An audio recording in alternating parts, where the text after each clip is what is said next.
Selamat datang di media edukasi video kami, Sumayasa Dum Edukasi, media pembelajaran asik, kreatif, dan menyenangkan.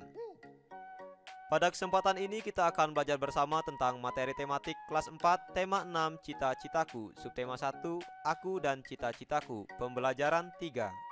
Burung beo, burung belibis, buah naga dimakan ulat. Tonton videonya sampai habis, semoga bermanfaat. Namun sebelum lanjut, mari kita sama-sama berdoa sejenak agar kita diberikan kemudahan dan kelancaran di dalam belajar.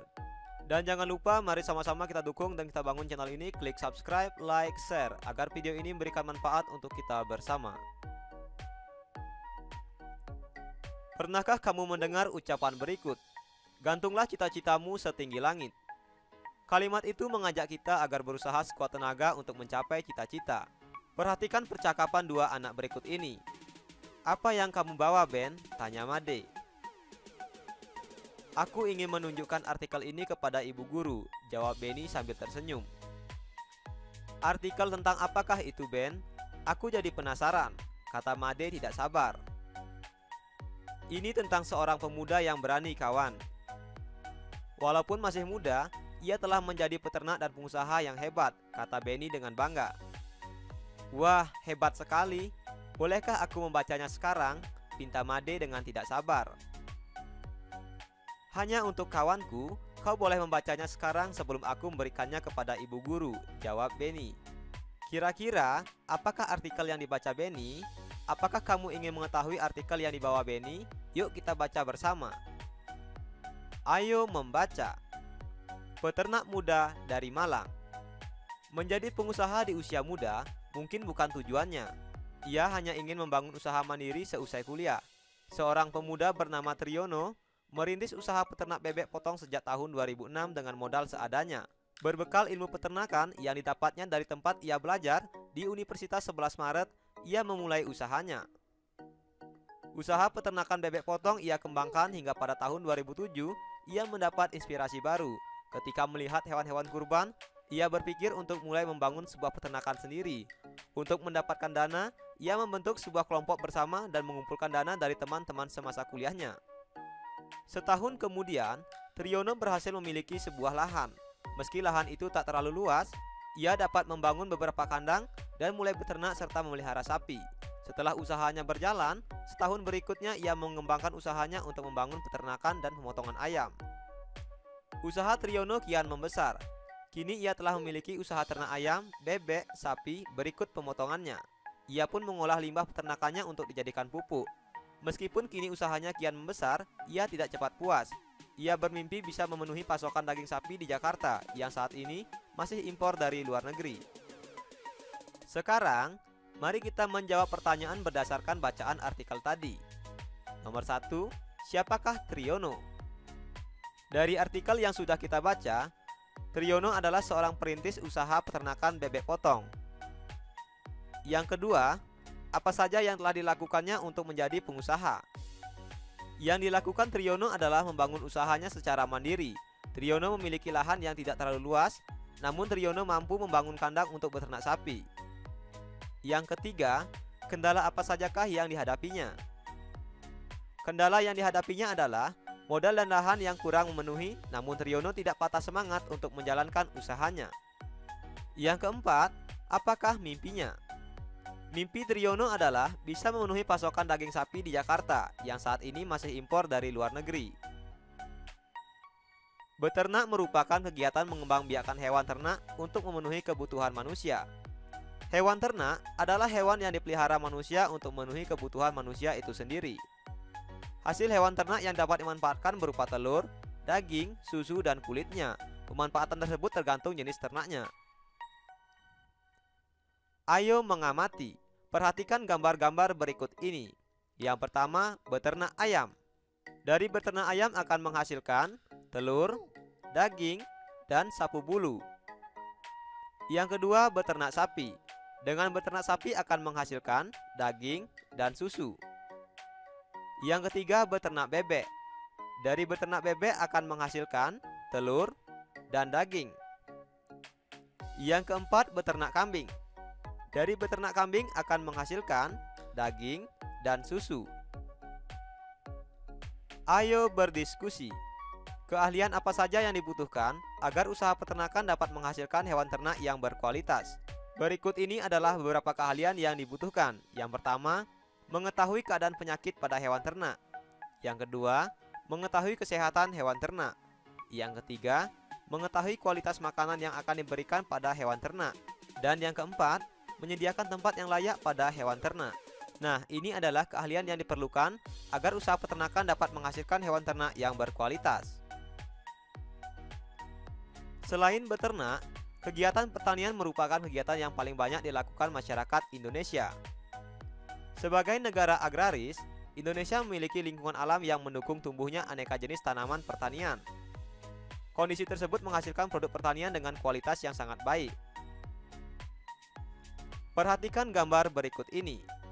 Yang pertama, mangga. Yang kedua, apel. Menurutmu, di lingkungan seperti apakah pohon apel dan mangga dapat tumbuh dengan subur? Pohon mangga dapat tumbuh dengan subur di daerah dataran rendah, sedangkan pohon apel dapat tumbuh dengan subur di daerah dataran tinggi atau di pegunungan yang bersuhu dingin. Selanjutnya, pernahkah kamu melihat brokoli, wortel, dan kembang kol? Menurutmu, di lingkungan seperti apakah sayur brokoli, wortel, dan kembang kol dapat tumbuh subur? Brokoli, wortel, dan kembang kol sama seperti buah apel, dapat tumbuh dengan subur di daerah dataran tinggi atau pegunungan yang memiliki suhu yang dingin. Ayo berlatih. Buatlah peta konsep tentang lingkungan yang sesuai agar tanaman dapat tumbuh dengan subur. Di dalam membuat sebuah peta konsep, kita harus menentukan ide utama dan ide-ide pendukung. Berikut ini adalah peta konsep yang dapat kita buat tentang lingkungan yang sesuai agar tanaman dapat tumbuh subur. Yang pertama, kita akan membuat lingkungan yang sesuai sebagai ide pokok. Dari ide pokok ini kita bisa mengembangkan menjadi ide-ide pendukung, di mana lingkungan yang sesuai yaitu lingkungan yang harus memenuhi matahari yang cukup. Kemudian, lingkungan yang baik yaitu lingkungan yang memiliki nutrisi. Selanjutnya, lingkungan yang baik adalah lingkungan yang memiliki kadar air cukup. Lingkungan yang baik adalah lingkungan yang memiliki tanah dengan humus yang cukup. Lingkungan yang baik adalah lingkungan yang memiliki kelembaban yang sangat cukup. Dan berikutnya, lingkungan yang baik adalah lingkungan yang memiliki kadar suhu yang sesuai. Nah, ini merupakan peta konsep yang bisa kita buat tentang lingkungan yang sesuai agar tanaman dapat tumbuh dengan subur. Ayo berdiskusi. Buatlah laporan mengenai lingkungan tempat tinggalmu dan potensi sumber daya yang ada serta mata pencaharian penduduknya, seperti tabel berikut ini. Dari tabel ini kita diminta untuk menuliskan 3 hal. Yang pertama, lingkungan daerah tempat tinggal, kemudian potensi sumber daya, dan mata pencaharian atau pekerjaan penduduk. Misalnya yang pertama, lingkungan atau daerah pegunungan. Potensi sumber daya di pegunungan yaitu kopi, karet, dan teh. Adapun mata pencaharian atau pekerjaan penduduk di daerah pegunungan adalah perkebunan, pertanian, dan peternakan. Kemudian lingkungan daerah atau tempat tinggal di dataran rendah. Potensi sumber daya yang ada di dataran rendah yaitu jagung, padi, kedelai, kelapa sawit, dan tembakau. Mata pencaharian masyarakat atau penduduk di daerah dataran rendah adalah pertanian dan sebagai buruh. Selanjutnya, lingkungan atau daerah tempat tinggal di pantai. Pantai memiliki potensi sumber daya seperti pasir, ikan, terumbu karang, rumput laut, dan garam. Adapun mata pencaharian masyarakat atau pekerjaan penduduk di daerah pantai adalah nelayan, petani garam, petani rumput laut, pemandu wisata, dan petambak ikan. Keragaman sumber daya alam, lingkungan, pekerjaan, dan cita-cita memperkaya masyarakat Indonesia. Kini kamu tahu bahwa keragaman itu membuat hidupmu semakin berwarna. Keindahan keragaman dituangkan dalam puisi berikut ini. Ayo simaklah puisi berikut. Hidupku penuh warna, karya Karitas. Bukit-bukit itu membiru dari jauh, laut itu pun membiru dari jauh. Mereka terlihat sama, walaupun berbeda. Keduanya indah, keduanya memesona. Walaupun berbeda, keduanya tak terpisah. Aku, kamu, dan kalian, cita-cita kita mungkin berbeda. Bukan siapa yang berlebihan, tapi kita akan bersama meraihnya. Hidupku penuh warna, seperti pelangi di bawah langit. Berbeda itu indah, yang membuat kita bersyukur pada Ilahi. Dari puisi yang sudah kita baca tadi, kita mengetahui bahwa isi puisi tersebut yaitu tentang cita-cita. Selanjutnya, dari puisi yang sudah kita baca tadi, kita akan mendiskusikan beberapa hal. Yang pertama, apa judul puisi tersebut dan siapa pengarangnya? Dari puisi yang sudah kita baca, kita melihat bahwa judul puisi yaitu Hidupku Penuh Warna. Adapun pengarang dari puisi ini adalah Caritas. Maka, jawaban untuk pertanyaan nomor 1, judul puisi tersebut adalah Hidupku Penuh Warna dan pengarangnya adalah Caritas.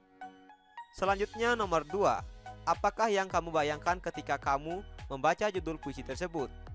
Dari judul puisi Hidupku Penuh Warna, yang bisa kita bayangkan yaitu keanekaragaman kehidupan penulis. Selanjutnya nomor 3, menurutmu apakah isi puisi tersebut?